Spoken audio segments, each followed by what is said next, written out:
Hi aspirants, welcome to AgriVision for you. So with the GATE 2025 examination, it's the perfect time to enhance your preparation by practicing more and more previous year question papers. So today in this video, I'll be going through the second part, that is the remaining 11 questions of GATE XC 2021. So before we dive in, if you are new to our channel, don't forget to subscribe and hit the bell icon to stay updated with our latest examination tips and preparation strategies. Also, don't miss out our exclusive discounts on GATE 2025 batch. So click on the link below for more details. Now let's begin. Question number 12. Match unit operation in column 1 with the application in food processing in column 2. So hydrogenation. What is hydrogenation? Actually, this is a chemical process that adds hydrogen atom to unsaturated fat. So unsaturated means double bond. Converting them to a saturated fats means a double bond to single bond. This process is commonly used to solidify the vegetable fats. So this will go through shortenings of fat. So P is 2.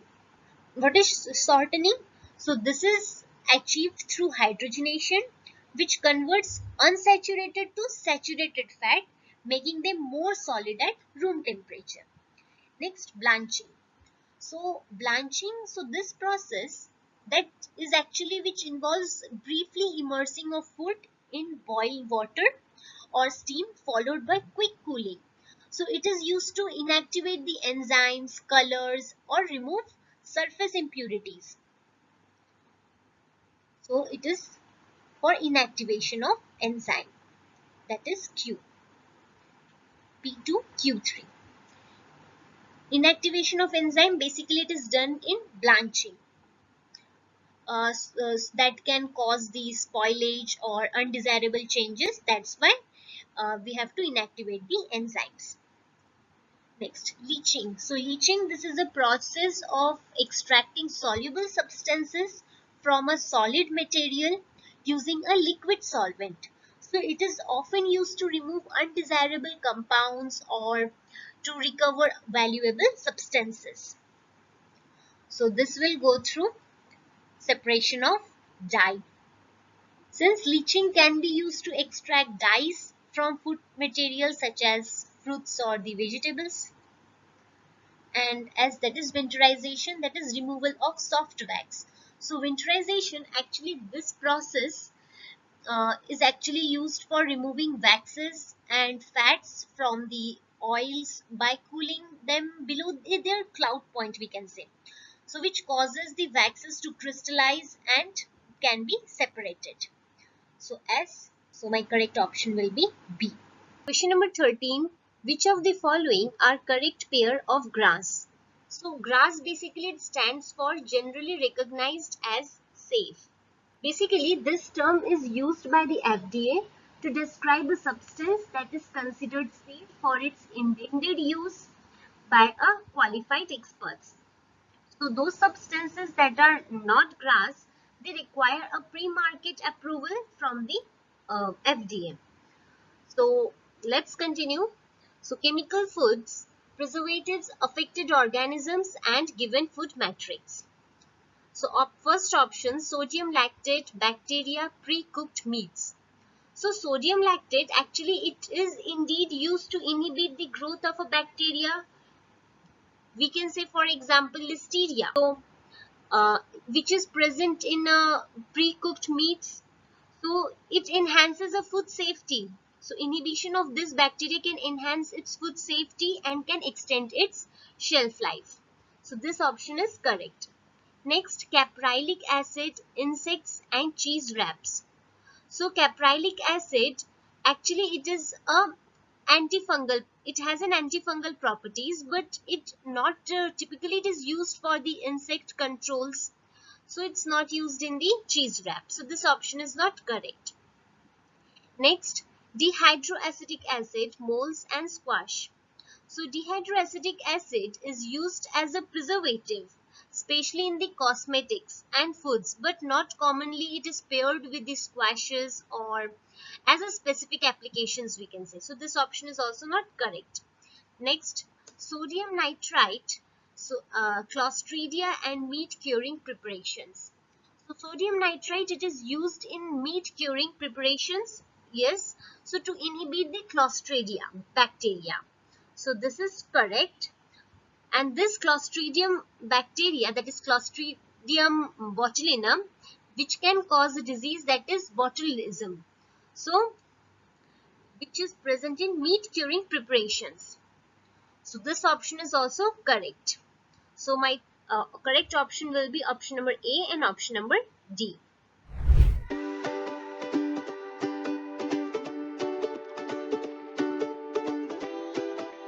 Question number 14.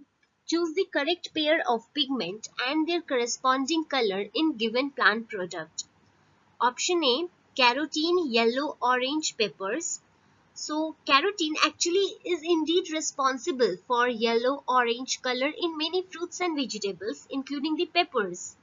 So these carotenoids are found in bell peppers, particularly the yellow and orange varieties. So first option will be my correct. Next, betanin, purple red cactus pear. So this betanin is the correct pigment who is responsible for purple or red color in cactus pears, or we can say in beets. So this is also correct. Next, lycopene, red beets.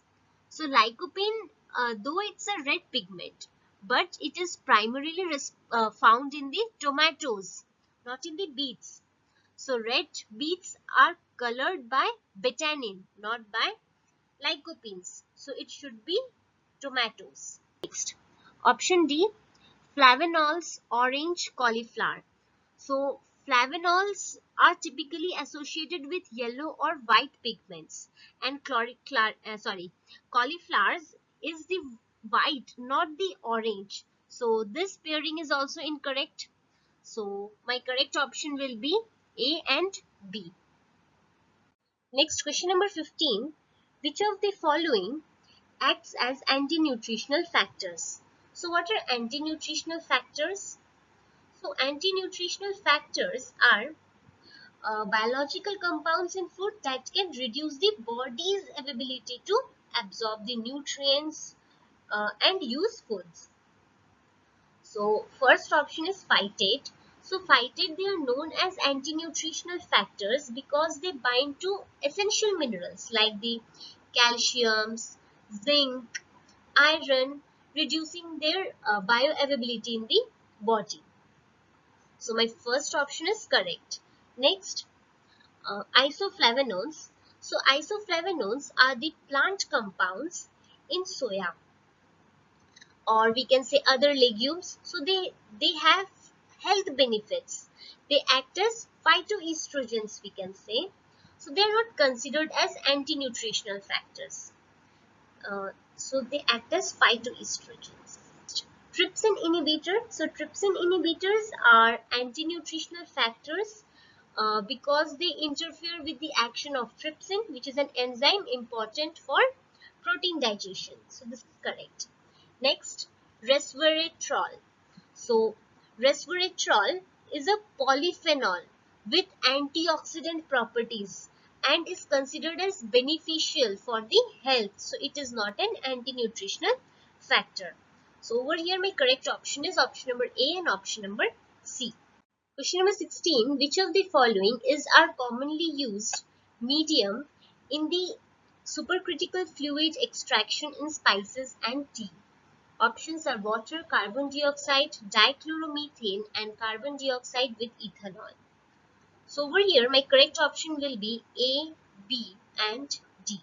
So these are commonly used media in supercritical fluid extraction of spices and tea.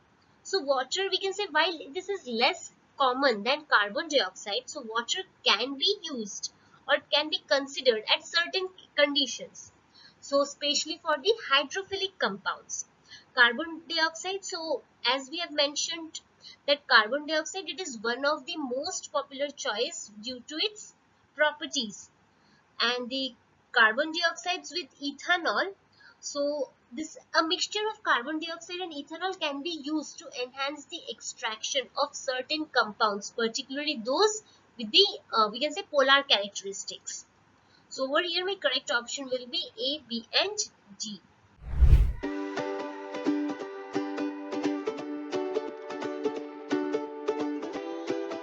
Number 17. Which of the following expression represents the Reynolds number of a fluid flowing through a uniform circular cross-section pipe?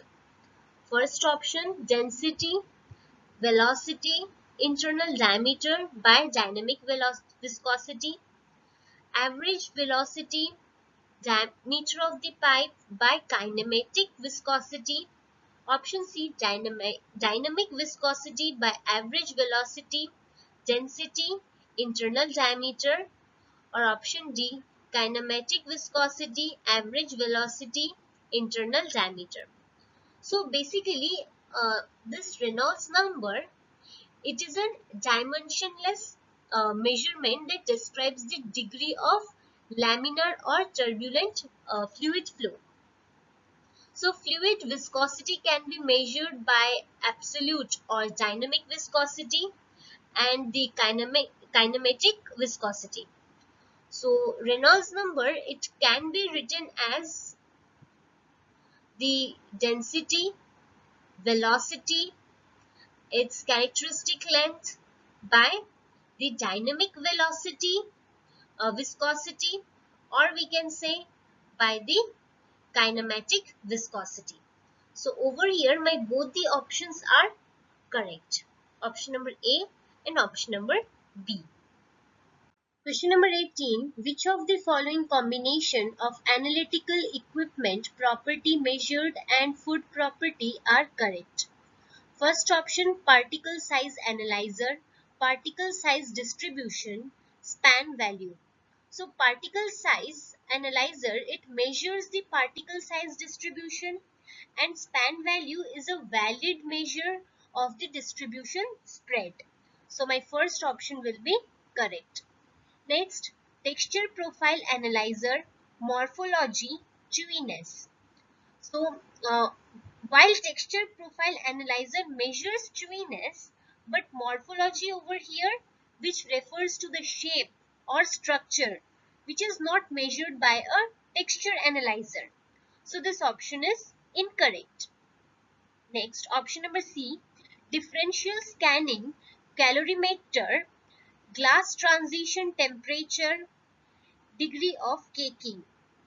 So this option is correct, since the DSC, that is differential scanning calorimeter, it measures the glass transition temperature, which is relevant for determining the properties like degree of caking in powders and other products. So option number C is correct. Next, capillary viscometer, viscosity, sensory. So a capillary viscometer measures the viscosity, but viscosity is not related to the sensory properties directly. So sensory properties, typically it involves the taste, texture, smells. So it's not just viscosity. So over here my correct option will be option number A and option number C. Question 19. Choose the correct pairs of governing law and corresponding applications. So first option, Hagen-Pazel's law or pressure drop. So this law describes the flow of a fluid through a pipe, which relates to a pressure drop due to its viscous force. So this option is correct. Next, Rittinger's law, vapor pressure. So Rittinger law, actually it is applied to size reduction, not the vapor pressure. So it should be size reduction. Next, option number C, Stefan Boltzmann law, radiation heat transfer. So this law actually governs the total radiant heat energy emitted from a black body in terms of its temperature. So this option is correct. Next, Raoult's law, size reduction. So Raoult's law basically describes the relationship between vapor pressure and the solution concentration, not the size reduction. So this option is incorrect. So my correct option will be option number A and option number C.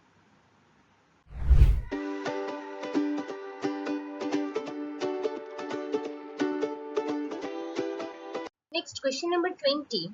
An orange juice sample is concentrated from 10% to 40% by weight, and the total soluble solids in the single effect evaporator with a feed rate of 3600 kg per hour at 25 degrees Celsius. The evaporator operates at sufficient vacuum to allow the product moisture to evaporate at 55 degrees Celsius. The specific heat of both the feed and the concentrated juice is 4 kJ per kg degree Celsius. If the enthalpy of water vapor at 55 degrees Celsius is 2600 kJ per kg, heat transfer rate through the heating surface area of the evaporator in kilowatt in integer, so we have to write the answer in integer, will be how much? Okay, so first let us draw the diagram. So this is my concentration. So over here my orange juice, that is feed, is coming in, and the concentrated juice, this is the product. So let us write it by L, and from here the evaporated means the water vapor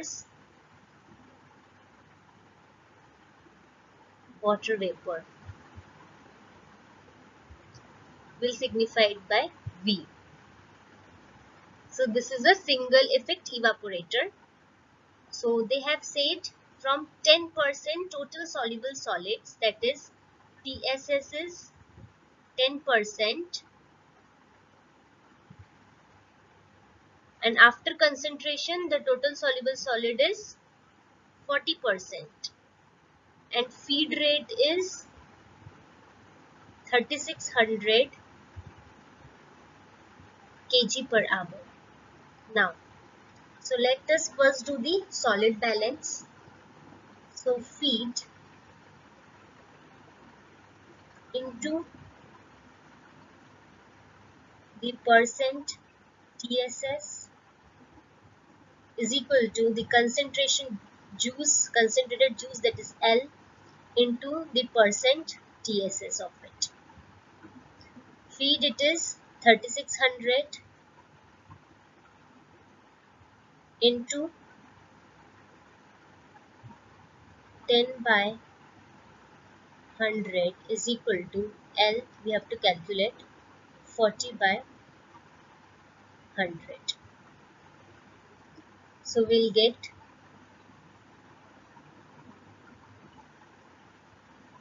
900.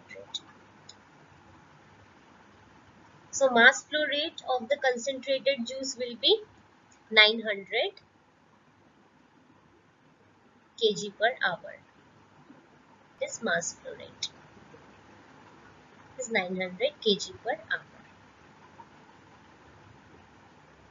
Now the material balance, that is feed is equal to water vapor plus the concentrated juice.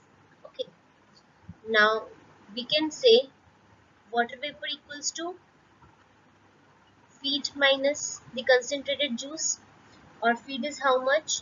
3600 minus 900, so we will be 27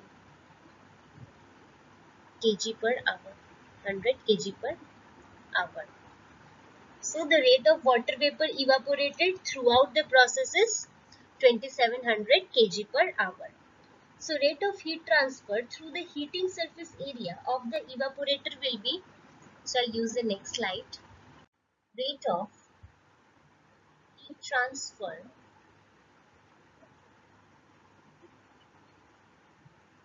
through the heating surface area surface area of the evaporator MCP delta T of the concentrated juice, that is the product, plus the water vapor minus that of the feed. Since we have seen that feed is equal to water vapor plus the concentrated juice. So let us just put the values. 900 into 4 into delta T was 55 plus water vapor was 2600 mass flow rate into 700 minus 3600 to 4 into 25. So calculating this, we will get 19800 plus 702 minus 36. Now per hour will convert it into seconds, so it will be divided by 3600 or kg per second. It is also known as kilowatt. So our answer is 1905 kilowatt.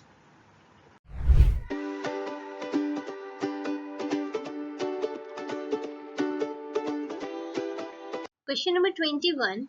Dry air is fed into a tray dryer. The percentage relative humidity of the air leaving the dryer is 60%. So RH is 60% at 70 degrees Celsius.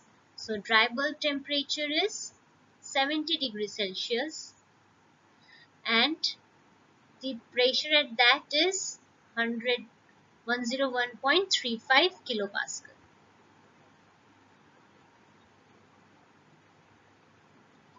If the saturated vapor pressure of water at 70 degrees Celsius is 31.2 kilopascal, so we'll denote it by PS, that is 31.2. The humidity of air leaving the dryer in kg water per kg dry air, and we have to round it off to 3 decimal places, will be how much? Okay, and we have to calculate this H. So we know the formula that relative humidity is equals to PA by PS into 100. So from here we'll calculate PA. So RH is 60 by 100 this side is equals to this, we have to calculate by PS is 31.2. So it will be 60 into 31.2 by 100. So PA is my 18.72 kilopascal. So this we have calculated. Now again H is 0.622 PA by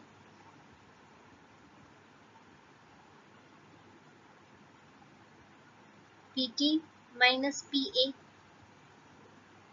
So it is 0.622 into this 18.72 by 101.35 minus 18.72.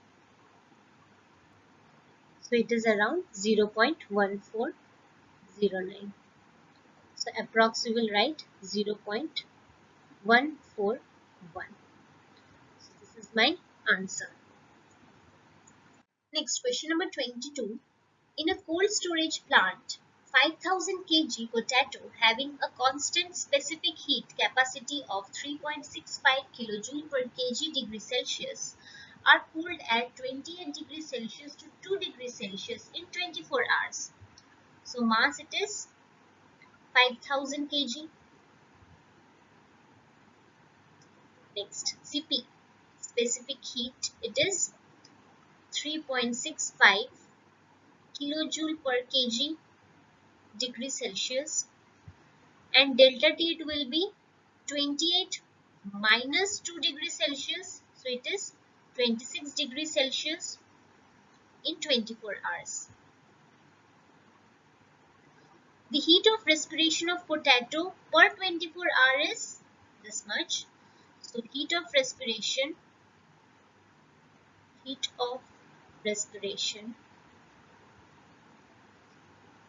it is 3.12 kilojoule per kg.